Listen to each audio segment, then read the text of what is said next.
Fernando Navarro nació en San Antonio Oeste, Río Negro, y allí realizó sus estudios primarios y secundarios. Se mudó a la provincia de Buenos Aires para trabajar y hace más de 20 años reside en Lomas de Zamora. El chino es hincha de San Lorenzo y actualmente se encuentra cursando las últimas materias de la carrera de abogacía para cerrar el ciclo que inició cuando llegó a la provincia y que tuvo que abandonar para dedicarse al trabajo. Militó en el Partido Intransigente y en la década del 80 comenzó a desempeñarse como periodista para medios del interior. En el 83 fue designado secretario del bloque de los concejales del Partido Intransigente de Lomas de Zamora y más tarde se convirtió en el cofundador de la Asamblea Permanente de los Derechos Humanos del distrito. Ingresó al Consejo Deliberante en 1989 por el Frejupo y tiempo después se incorporó al Partido Justicialista. Fue reelecto concejal en el 93 y 5 años más tarde fue elegido congresal provincial del Partido Justicialista. Tras la derrota electoral de Eduardo Duhalde en las presidenciales, la corriente peronista Nuevo Espacio, que lideraba Navarro, se incorporó al nuevo proyecto que encabezaba el entonces gobernador de Santa Cruz, Néstor Kirchner. Participó en la fundación de la corriente peronista bonaerense en el 2003 y en el 2005 formó parte del lanzamiento del Frente para la Victoria. En las elecciones de ese año fue electo diputado provincial por la tercera sección. En 2007 buscó convertirse en intendente de Lomas, pero cosechó solo el 11% de los votos y en el 2009 renovó su banca en la legislatura bonaerense. Tras la muerte de Kirchner, encaró la producción de un documental sobre el expresidente y todos los domingos conduce Chino Navarro y Voz. En la Cámara de Diputados bonaerense integra las comisiones de Seguridad y Asuntos Penitenciarios y la de Trabajo. Y a nivel nacional forma parte de la conducción del movimiento Evita, agrupación que respalda el proyecto iniciado en el 2003 y que actualmente encabeza la presidenta Cristina Fernández de Kirchner. Hoy nos visita Fernando Chino Navarro. Estamos acá con Fernando el Chino Navarro, pero Fernando Chino Navarro es como tu tercer nombre, porque haciendo archivo me encontré con que tuviste otros 2 nombres previos. Apellidos. Dos apellidos y sobrenombres también. Sí, bueno, yo soy Luis Fernando Román, originalmente. Nací como dice la presentación, en San Antonio Este, Río Negro, un 19 de junio de 1957, hijo de madre soltera. Mi mamá es Margarita Román. Nunca me dijo quién era mi papá biológico, y fui criado en la casa donde Margarita trabajaba de empleada doméstica, que es la familia Muñoz. Con lo cual tuve 2 madres, Margarita, mi mamá biológica, y Gela, mi mamá de crianza, y después Francisco Muñoz, Pancho Muñoz, a quien yo siempre le dije papá, que fue mi papá de crianza, mi papá del amor, mi papá del corazón, etc.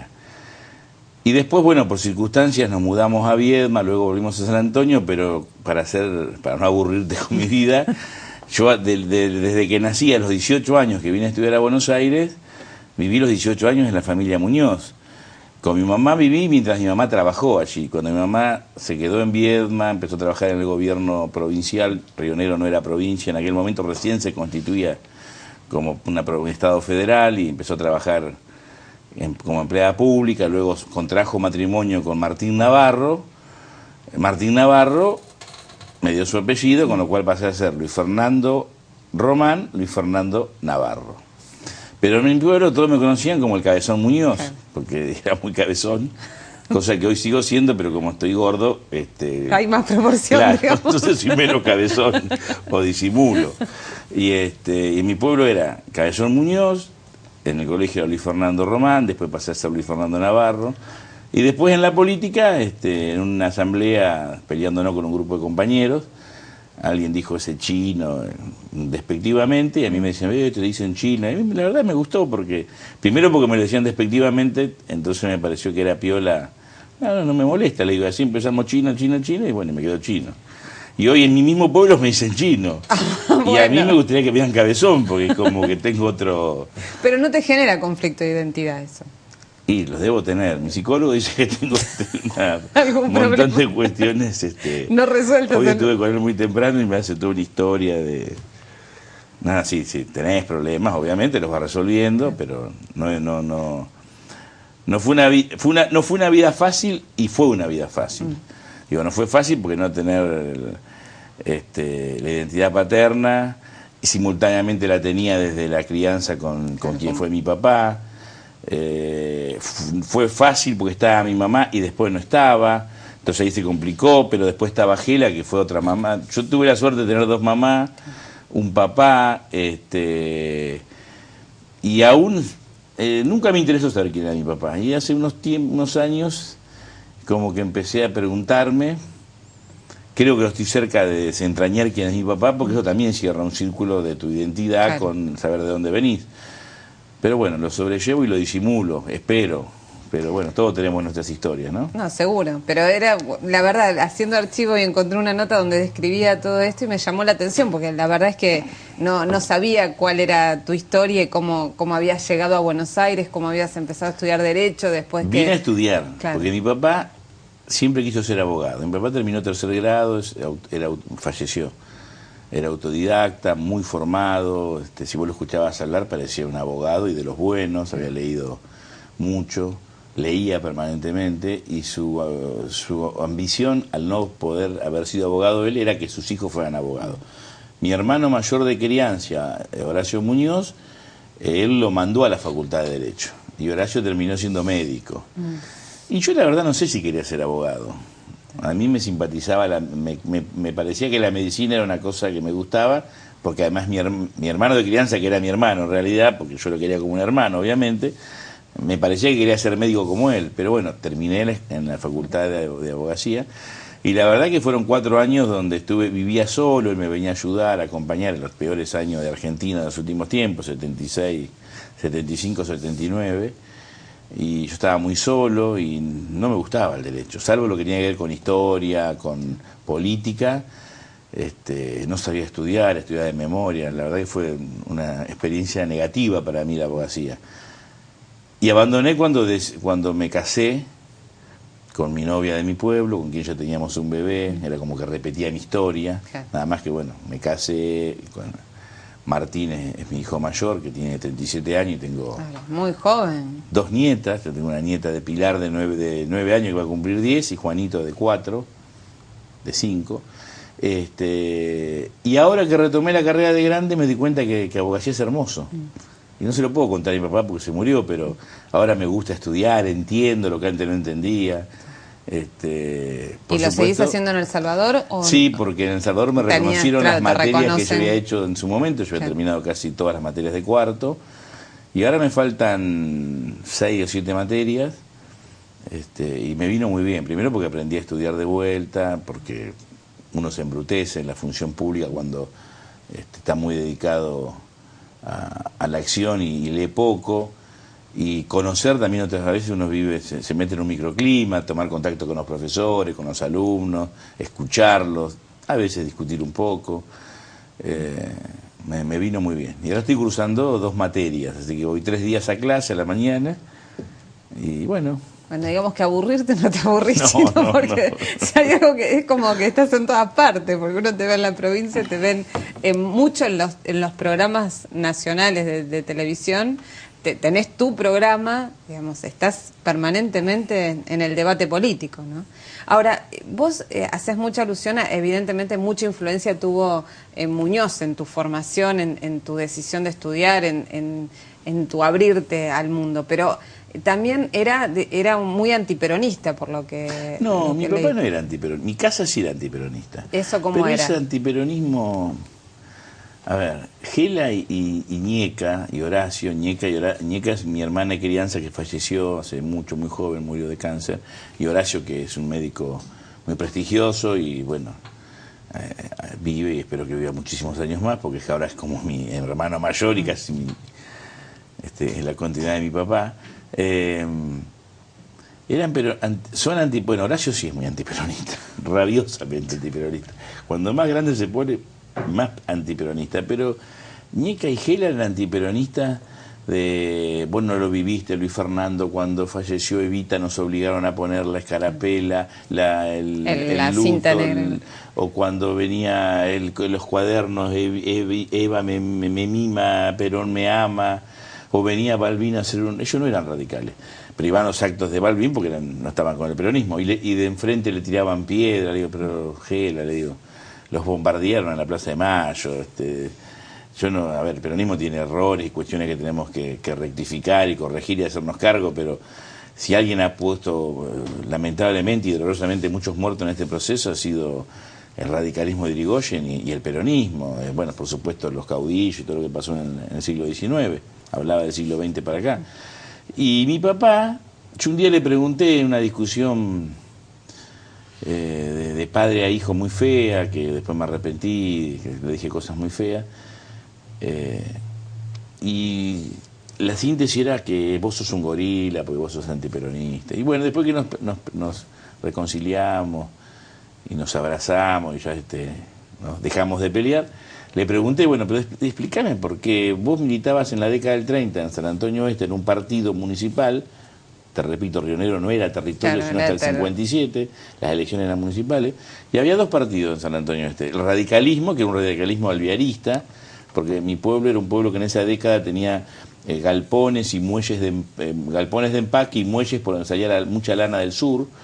Era una ciudad que tenía 2 canchas de tenis, se daba teatro, 10.000, 12.000 habitantes, pero para esa época era una ciudad progresista, porque si había teatro, claro, cine, canchas de tenis, etcétera, etcétera, había una actividad. Y el partido provincial, el partido municipal donde mi papá militaba con su cuñado, que era un poco el caudillo de ese partido, que nunca supe el nombre, porque pero ¿cómo le decían los radicales opositores? Son los indios de Vera. El cuñado de mi papá se llamaba don Pedro Vera. Estos son los indios de Vera, es decir, obviamente la base social eran los paisanos, los criollos, la gente del campo. Claro. Y digo, si esa base social, que es una base peronista, ¿por qué vos en el 45, en el 46 no te sumaste al peronismo? Entonces él me dijo que en la Guerra Civil Española, él era presidente de la Sociedad Española del Pueblo, y si nosotros juntábamos frazadas, medicamentos, alimentos no perecederos para la República, claro, dice, y todo lo que eran franquistas, en el 46 eran todos peronistas, yo no podía estar.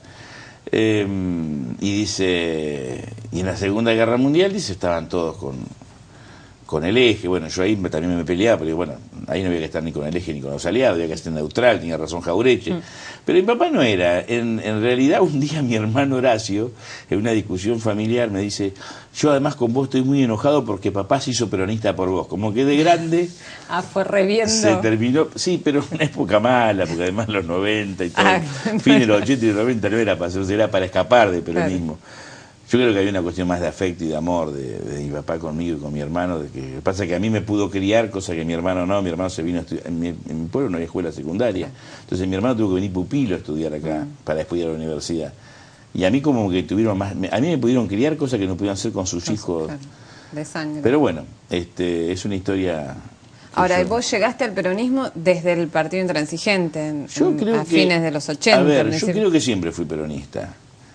Porque yo discutía de chico estas cosas. En mi casa siempre se habló de política, y yo leía las revistas y los libros que había en mi casa, o los leía como podía, y yo tenía 8 o 9 años y estas cosas, por supuesto, con el lenguaje, o 10 o 11 años que uno podía tener a esa edad, nosotros discutíamos estas cosas en mi casa. Mi papá hablaba permanentemente de política, de historia, él me estimulaba la lectura. Yo de chico me leí las memorias de Churchill, me acuerdo.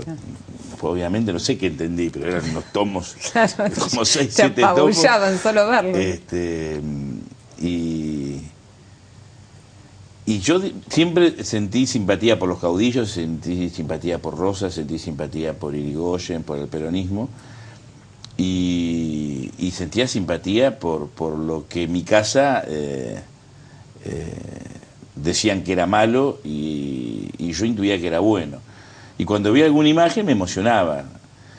Pero a veces le he dicho a Emilio Pérsico cuando hablaba, digo, pero a lo mejor algún bichito de mi papá me metió, porque no entiendo por qué yo no me afilié directamente al peronismo. Sí recuerdo que cuando, después post Malvinas, cuando empiezan a organizarse los partidos políticos, yo trabajaba en un medio local de un círculo médico que hacía una revista para los afiliados a un sistema prepago y a todos los médicos y profesionales de la salud. Y ya en una pseudo apertura se hacían notas políticas, bueno, yo hacía los reportajes, entre otras cosas. Y le hicimos reportaje a Alfonsín, a Ullero, a Allende. Y cuando le hice el reportaje a Allende, a quien yo conocía porque iba a mi casa en la década del 70, porque cuando, si bien mi papá nunca fue radical, a él lo convocan a ser funcionario de la UCRI en el 58, cuando Río Negro se constituye en provincia, fue ministro de Economía, fue secretario general de gobierno, el primer presidente del Banco Provincia de Río Negro. Y después cuando se interviene Río Negro, cuando cae Frondizi y Guido queda como presidente, en esa cuestión bastante criticable de la historia, y que muchos tienen un concepto de Guido bastante crítico. Guido era de Río Negro y su jefe político era el doctor Castelo, que era el gobernador que también tenía que renunciar, al igual que todos aquellos gobernadores que habían convocado elecciones. Bueno, casi todos habían renunciado. Pero Castelo le dijo, no van a mandar, porque siempre a Río Negro mandaban o alguien de la Fuerza Aérea o alguien de la Marina. Pone a alguien del equipo nuestro para terminar. Bueno, esa relación de Castelo y Guido hizo que lo designaran a mi papá de interventor. Con lo cual, yo entré a la Casa Rosada a los 4 años, en mi casa yo escuchaba reuniones políticas, lo había conocido a Frondizi, a Allende. Y cuando se rompe la UCRI y Allende forma el MID, mi papá se queda con Allende en el Partido Intransigente.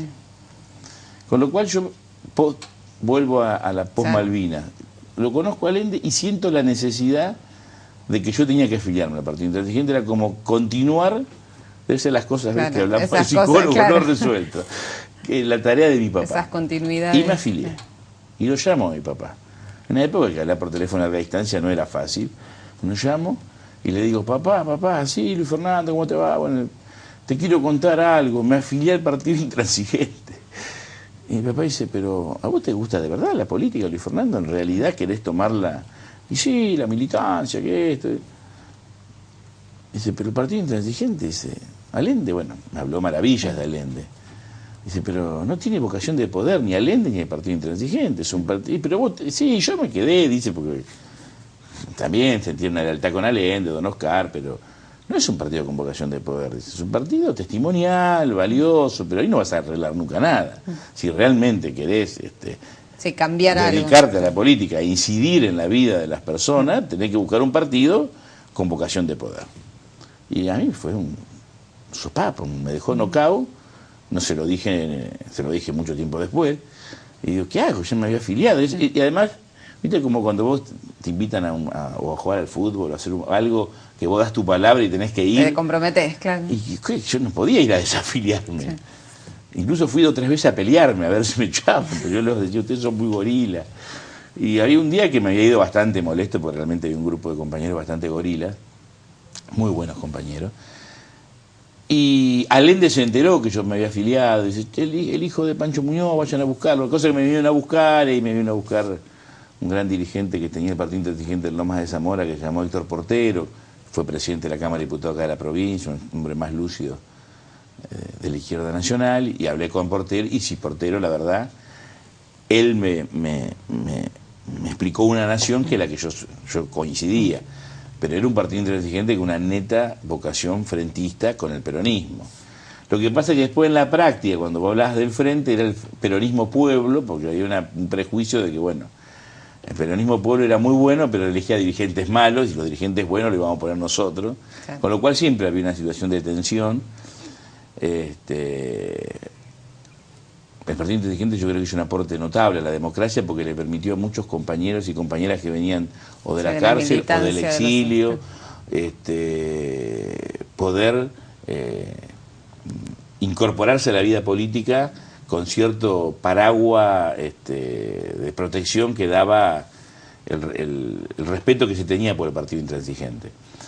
Pero era una fuerza con compañeros que venían del PRT, de la izquierda peronista, del viejo tronco radical, otros que en mi caso en definitiva no venía a ningún lado, porque yo me había criado en una casa política, pero mi papá no era ni peronista ni radical, muchos pibes que descubrían la democracia post-dictadura, post-Malvinas, y creo que a mí me sirvió. Yo no reniego, no lo oculto, muchos me chicanean, a mí no me molesta, bueno, milité en el Partido Intransigente, me sirvió porque en Loma yo inmediatamente me vinculé al peronismo y nosotros inmediatamente desarrollamos una política en los barrios, con lo cual nos cargaban, decir, ustedes son pironistas, no éramos, pero bueno, hasta que un día me echaron.